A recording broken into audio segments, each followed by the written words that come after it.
Blessed One. The undivided body of your unborn mind is indeed the deathless body that rests upon the power of its own noble wisdom. It holds on to nothing and it needs nothing. Being complete in itself, it is permanently fulfilled, and anyone finding this body will find the light, truth and path to nirvanic self-awakening. In accordance with the perfect imagelessness of your deathless self-nature, your unborn mind is flawless and radiates with the 32 perfect marks of completeness, something any composed body of any type or function could never imitate. True perfection is real and found only in that which is. Thus true perfection is the complete imagelessness of your unborn mind, shining as such in spirit before the dividing interference of its temporal consciousness. Artificial perfection is apparent only as thus within the boundaries of the temporal consciousness. A deceptive beast of burden we bodhisattvas know well and have since beginningless time declared as the evil one, which by its self-empty and highly addictive nature appears and stupefies a passionate spirit. A spirit that controls its passions can control this beast. But indeed it is far better to penetrate the boundaries of this beast and review its impermanent and deceptive nature from a high vantage point, where your undivided light of clarity is stronger and its divided light of deception is weaker.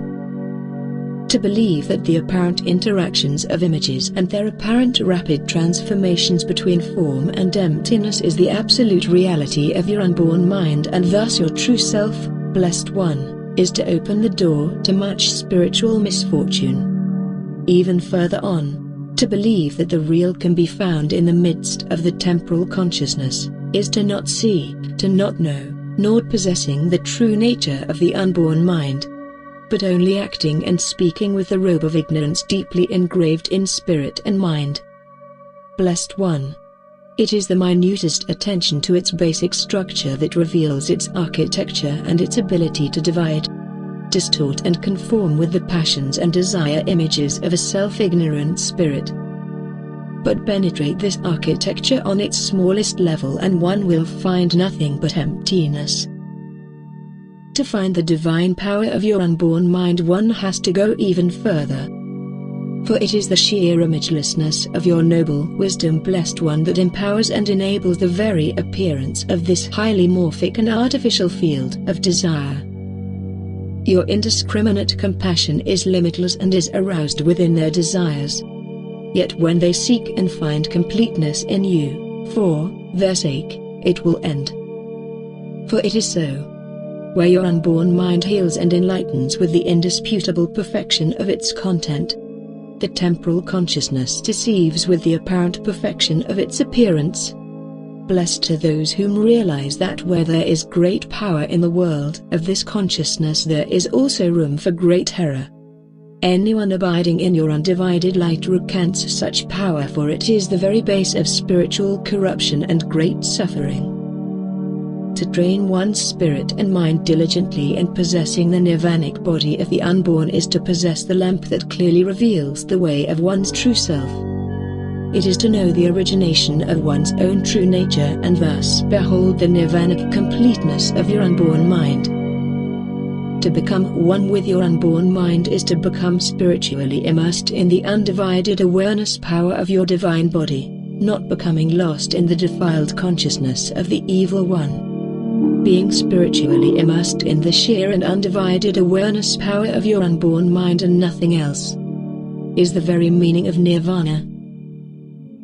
In the perfect reality of your unborn mind there is nothing but the absolute reality of your permanent body of truth, the Dharmakaya. Hence its nirvanic nature.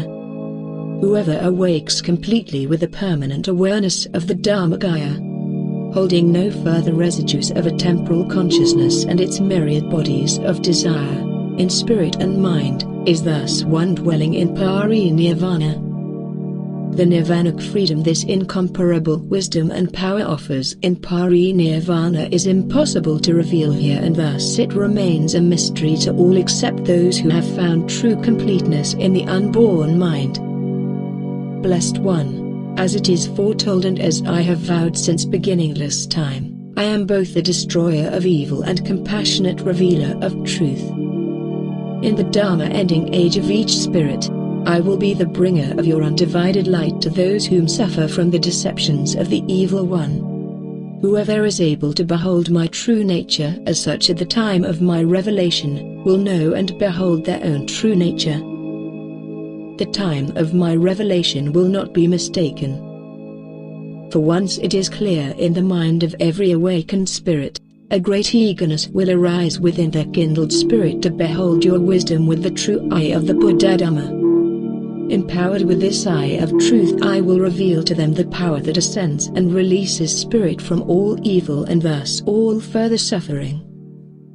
Blessed One. To instantly dwell in the Dharmakaya is to instantly see, to instantly know and to instantly believe, without any fear of corruption or doubt, that what shines simply and clearly as itself, is simply itself and nothing else.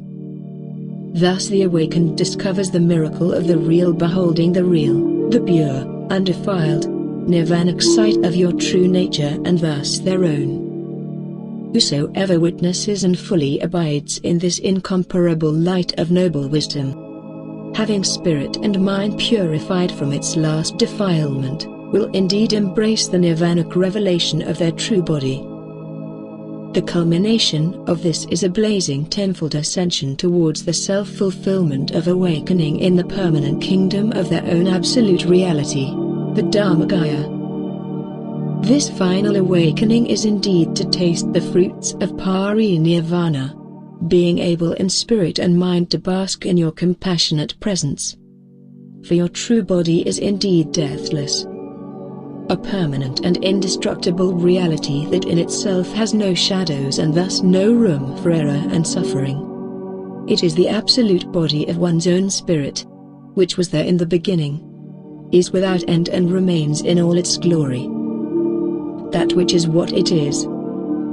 Having said this, the great Maitreya bowed 3 times towards the Blessed One and withdrew to the first row, in the great spiritual hall of Sampagagaya.